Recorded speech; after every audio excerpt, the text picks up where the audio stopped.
Yo, what's up mga ka-FS? Magandang araw po sa inyong lahat. Sa araw na ito ngayon po ay pupunta po kami kala Daddy Frankie. At sana po ay maabutan namin siya doon. At sana po ay nandun siya sa pupunta namin. Kaya samahan niyo po kami mga ka-FS. Tara, let's go! Kumusta po kayo mga kababayan, mga kabarangay? Very thankful ang inyong lingkod, si Daddy Frankie na from Pangasinan, mga kababayan, anak ng Pangasinan. Maglalambing po ako sa inyong lahat. Father and Son TV. Ayan, pakisupport din natin siya mga kababayan na sa ganoon lahat happy. Yan, support natin, visit nyo yung kanyang channel. I love you all mga kababayan. God bless. Perang araw sa inyong lahat. Nandito kami kay Daddy Frankie. Ayun po si Daddy Frankie. Kumusta po yung lahat mga kababayan, especially sa mga kababayan natin dyan sa Mindanao. Ayan, shout out po sa inyong lahat. Salamat, may mga kababayan tayong nakadalaw dito sa ating area. Kumusta po kayong lahat? Ayun po si Daddy Frankie. Daddy Frankie. Ayun po yung idolo natin po. Father and Son TV po yung channel ko. Father and Son TV po yung channel Father and Son. Ayun po. Yan si Daddy Frankie yung idol natin. Ayan, nakita na rin natin sa personal. Kumusta? Gugulat nyo naman ako. Gulat na gulat si Daddy Frankie. Yan. Napakasaya po natin po. Nakita natin si Daddy Frankie. Maraming dumarating mga rider. So, kumusta po kayong lahat mga kababayan? Salamat.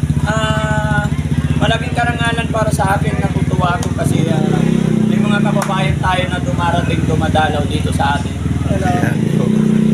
Alam po, ayan, ating mga bata, mga kaway. So, bayaran mo natin yung ride. Po namin sukat kalangin Daddy Frankie. Ayun. Ilan kayo? Ano po, tatlo po. Si Boy Sardinas po. Kasama po namin. Sa mga taga Mindanao. Ayun po. Ayan si Boss JB. Ay, Boss GB Vlogs. Ayun po. Ayan. Nice to meet you po sa inyo. Kasama ang mga team. Ayan po yung team nila Daddy Frankie. Ayan po. Ayan. Shout out po sa inyong lahat po. Magandang araw po sa inyong lahat. Ayan. Ayan. Ayan. Hindi namin kasama. Ayan po mga kasama ni Daddy Frankie. Grabe. Sayap namin dito guys. Ayan mga ka-FS. Thank you, thank you. Grabe. Thank you so much. God bless. Wow, thank you so much. Hindi po namin sukat kalahin mga ka-FS na makikita po namin si Daddy Frankie sa personal. Ayan po. Ayan, maraming salamat po kuya. KRC Riders Club. Ang Taguig. Bayang. Thank you. Ayun. Ayan, salamat po. Yes po.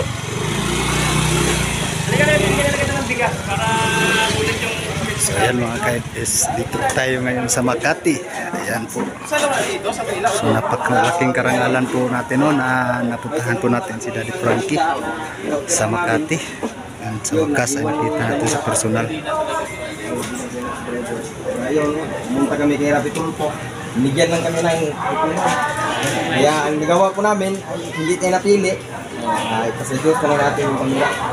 Kasi yung camera naman, ano wala, meron. Blessing. Basta Gaya nito ngayon, blessing. bago, no? O bago, ano pa? Saan galing? Sa sponsor din, bigay. Wow, ayun ang sinasabi namin. Hindi natin inaasahan na may blessing sa dumarating. Lalo na gumagawa tayo ng ano, maganda sa kapwa Maganda, natin. oo. Ayun yung ano. Kaya yun, nabigay. Pag-isipan ko nga, uwi na lang. Hayaan na lang yung camera na yun. At least, nakatulong naman yun. Ayun. Baka kailangan din nila ng pira. Pag natuloy man yung tulpo, pag sakali, maawa din tayo sa kanila. Kaya may pamilya. Pero alam mo yun mo, kilala niyo. Oo, alam na namin. Pero yun, ipasadyos pa lang natin. Oo. Kasi siguro, mas higit sila na kailangan siguro. Oo, napag-isipan din namin bago kami uwi. Ay, gusto ko nakita. Oo. Daddy Frankie, lagi ako nanood dyan. Actually, malagal na Medyo kumulan kanina kaya medyo dito. Oo, prank ako dati. Tapos napag-isipan ko rin na alam naman natin yung scripted yun. Pero maganda kasi ng matulong din. Abis. Marami rin kayo napapasaya ng tao. Kahit ganun. Oh, marami na masaya, marami din mga galit. Hindi, ang iba kasi hindi nakakatindi sa social. Oo, kaya nga, iniisip nila. Dapat, mas maganda kasi ngayon. Oy! Ay, dal. Ito si DJ ay. Maganda kasi ngayon, nakagawa tayo ng mabuti. Oo, Ano sa ito? wala. Ayaw, si Idol. DJ. Ito si Boss. Boss Baby. Siya pala ito. Maganda tayo dito. Oh, yun mga kamastok, grabe, hindi ako makapaniwala nga dito na tayo. At ang Talaga. akala ko mga mga, si Daddy Frankie ay taga Mindanao. Ako, dito pa sa Manila. Pangasinan siya, Pangasinan. Ano mo to no? Makati mo to no? Oo, Makati City.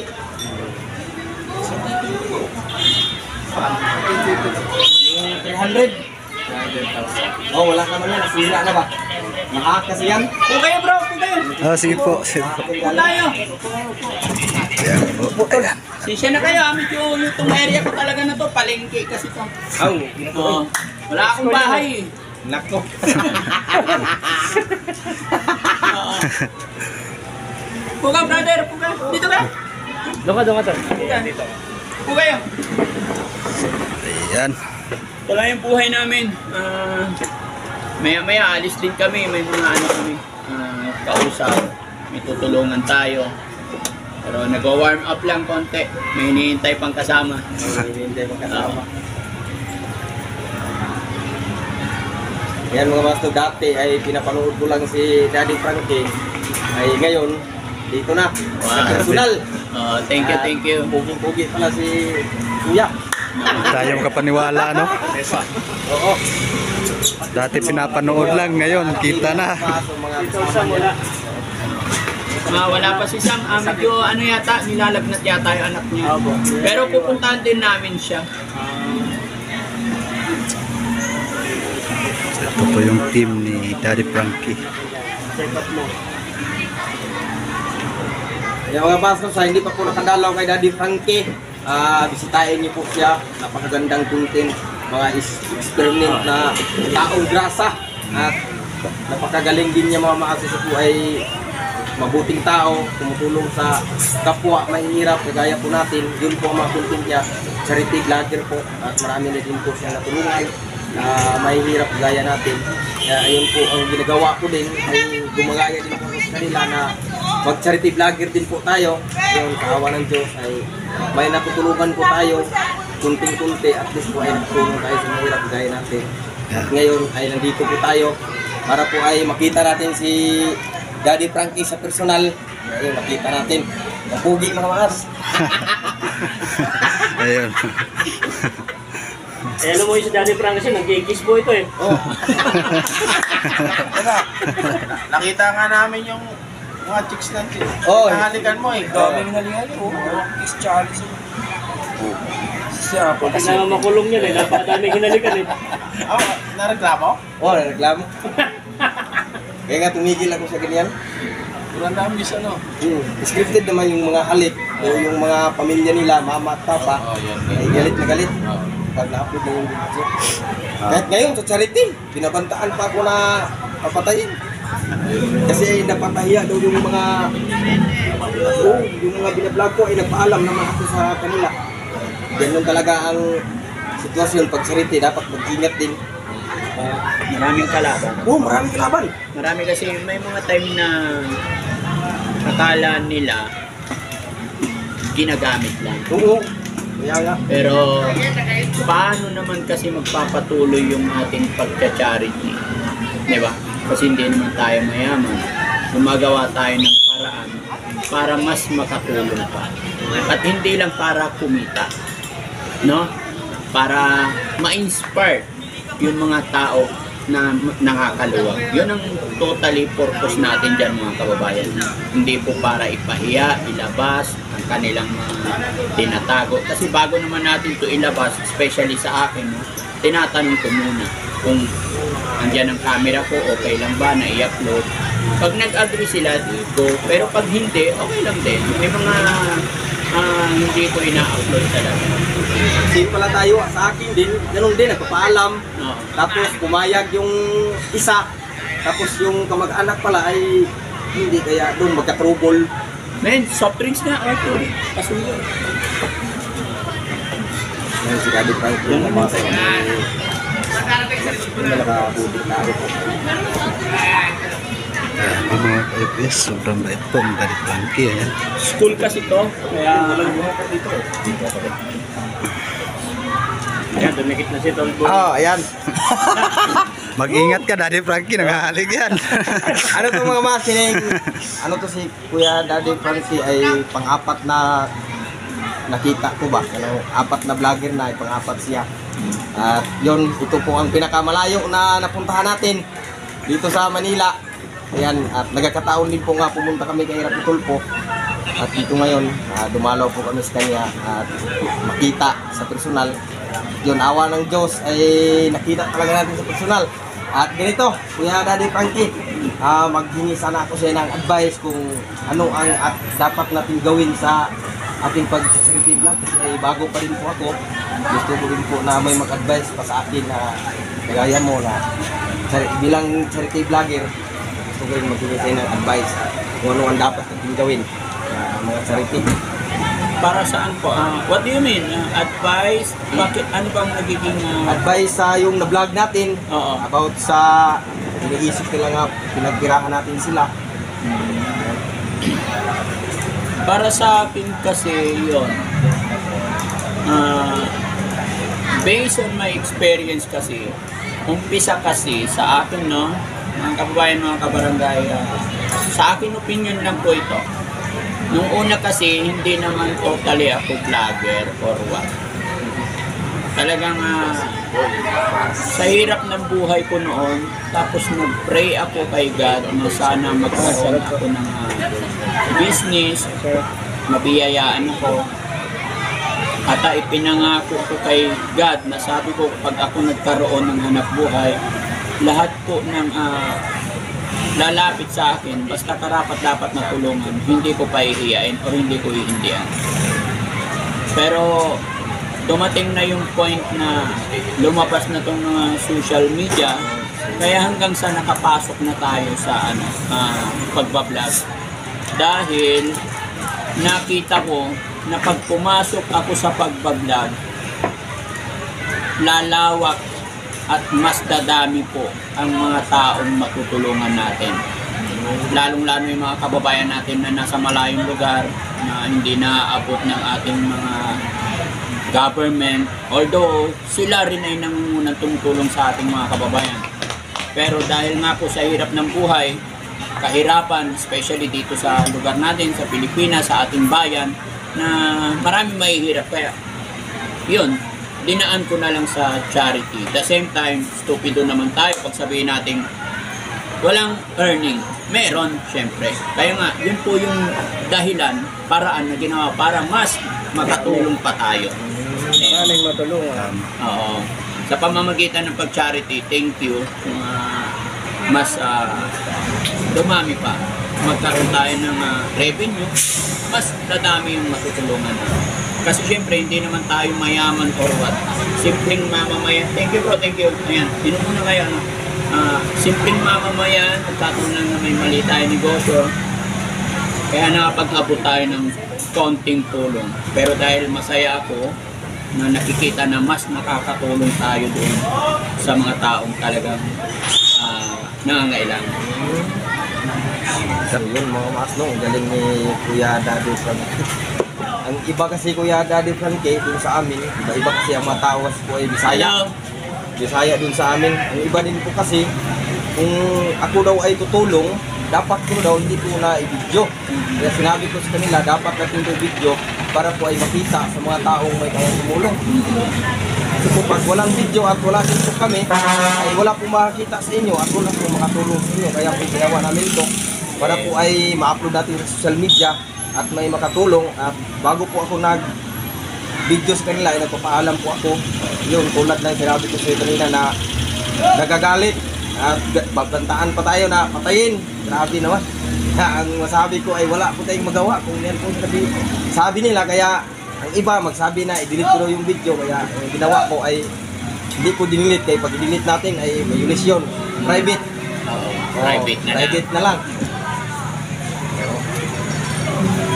So ayun, sabi, hindi. Ganda ng mensahe ni Para Daddy tayo Frankie, dito ano? ang reporter. Ilan na yung babae mo doon sa Mindanao? Ilan na? Ano na, mga 6 or 7? Kasi kung hindi naman siya nabibideo, hindi naman po mapapanood ng mga sponsors yung mga ginagawa niya. Yun ang yun ang pinakamaganda pagka ikaw ay nagbibideo. Kasi hindi mo mapanood ng mga sponsors sa ibang bansa yung tutulungan nila, di ba? Yun po siya nasabi ni Tomboy Ma. Na kailangan video kasi hindi naman niya mapapabahayan yun pag siya lang. Di ba? Yun po yung nasabi ni Tomboy Ma. Kaya dapat nabibideo tayo. Para may kita rin. Para pag walang sponsors, hindi mo kinikita sa YouTube, yun yung pinagbibili ng tulong, di ba? Kaya nga, tapos hindi ng bigas para makapagbigay tayo. Ako, nag-umpisa lang ako sa 5 kilo. Sa pagtulong kasi hindi tinitignan yung malaki-maliit. Napamaliit man yan, mapa 1 kilo lang yan, basta galing sa puso. Sa mata ng Diyos, pantay-pantay yan. Tumulong ka nga ng kalaki-laki, kung hindi naman galing sa puso, iba ang intention, hindi maganda yun. Kaya, lahat ng mga charity vlogger, lahat ng mga gustong tumulong, yan, maliit o malaki, sa mata ng Panginoon, gaya natin sinabi, ay napakalaking bagay na. Painumin mo nga lang yung taong nauuhaw, painumin mo lang ng tubig eh. Isang karangalan na yan sa ating Panginoon. Tama. Yeah, grabe, galing mga mas, no? Yan po, yan po ang gawin natin. Grabe, mga Pagbalik natin sa Mindanao, ay masaya po ako na may nag-advise din po sa ating na yan po ang gawin natin. Sa laban lang, tulong lang tayo sa abot ng ating mga kaya. Yan, hindi talaga may iwasan yan. Gumawa ka ng masama, may masasabi sila. Kaya nga, Hindi naman lahat hindi lahat. Ito yung kasabihan. Gumawa ka ng pabuti, may masasabi. Pero pinakamaganda dyan, huwag mo napansinin. Basta sa sarili natin, alam natin na tumutulong tayo. At hindi naman natin sinasantab yung may revenue. Gaya po namin sinabi, mas makakatulong pa tayo pag nabiyayaan tayo ng revenue. Depende na yun sa pagdadala ng isang vlogger. Kung kumita siya, yun, mas itulong din niya. Di ba? Galing. Nagasan. Grabe po mga ka-FS, no? Sobrang nakaka-inspire po yung mga sinasabi ni Daddy Frankie po. Oo, ayudante. Sobrang nakaka-inspire talaga. Napanood natin sa Kaposo Jessica. So, ayan, sa mga hindi pa nakakilala. Boy Maas. Si Boy Maas. Ayan. Idol, Idol. ano masasabi mo na nakita mo na si Daddy Frankie personal? Ayan, napakasaya ko po at akala ko po si Daddy Frankie ay taga Mindanao lang. Yun pala ay mali yung akala ko. Taga Manila pala si Daddy Frankie at nakita ko siya sa personal. At unang kita ko pa lang sa kanyang mga mas ay napansin ko na mabuti talaga ang kanyang puso. At nagpapasalamat din po ako sa Panginoon natin dahil po ay nakapunta tayo dito na ligtas at walang masamang nangyari. Yon, sinabi po kanina ni Daddy Frankie sa atin na kakunting advice, yan po ang gawin natin na pagtutulong tayo ay bukal sa ating puso. Ayan, para po ay mapansin sa Panginoon natin. Ayan, thank you. Salamat, Idol, ha? Salamat. Magagandang mensahe po talaga ni Daddy So, hindi Frankie pa po mga ka-FS. nakakalam at hindi pa po nakakapanood ng mga videos ni Idol Boy Maas. So, kasi ako dati napapanood ko na siya, so dati siya nagpapasaya sa mga kababayan natin, kagaya ng mga prank content niya. So ngayon, mas gusto niya na mas makatulong maliban sa nagpapasaya, kaya siya nag-divert ngayon sa pagcha-charity. Kaya supportan po natin, in behalf of Daddy Frankie Team, o supportan po natin si Boy Maas. Ayan, at syempre ang kasama niya si Idol Boy Sabrina. So sir, ano? Father and Son TV. Brother and Son TV, ayan. Ayan. So galing pa yan Mindanao para lang Kita si Daddy makita Frankie. Si Ayun. Daddy Frankie. So, ayan, maraming salamat po sa inyo lahat. God bless po. Peace out.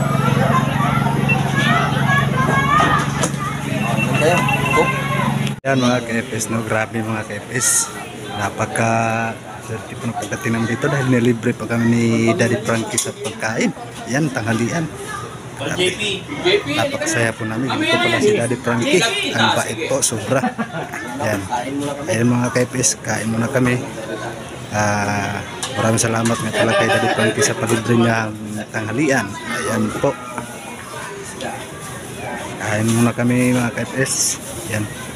So ayan po mga ka-FS, kakatapos lang po namin kumain. Ayan po. At kasabayan po namin kumain si Daddy Frankie. Pero kain muna kayo bago nyo. Grabe, sobrang bait po talaga niya mga ka-FS. Ayan, tapos na po kami kumain. Kakatapos lang po ng mga ka-FS. So grabe, busog kami mga ka-FS. Pasensya na kayo sa mata ko kasi ano, kung paano to. Ayan, nabusog kami. Sa mga nagmamahal dyan, mga followers ng Team Daddy Frankie, support din natin sila. Boy Maas po, visit nyo po ang kanyang channel. Peace out. Ayan, thank you, Daddy Frankie. Ayun. At thank you sa Salamat pagkain. talaga, salamat. At salamat nga pala sa pagkain. Ay. Ayan.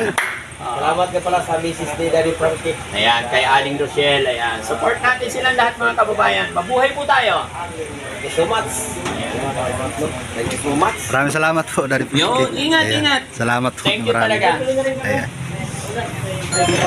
So ayan po mga ka-FS, ayan, tapos na po kami bumisita kay Daddy Frankie at tapos na rin po kami kumain at salamat po ay pinakain po kami ni Daddy Frankie ng tanghalian. God bless po sa inyo at maraming salamat po sa panonood. So ayan nga mga ka-FS, no, successful po yung pagpunta natin kay Daddy Frankie. Ayan, kakarating lang po namin dito ngayon.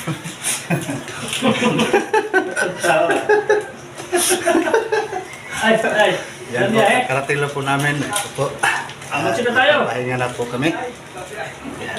Maraming salamat po sa panonood at hanggang sa dulo ng video nito ay nanonood kayo. Hanggang dito na lang po muna tayo mga ka-FS. God bless po at thank you.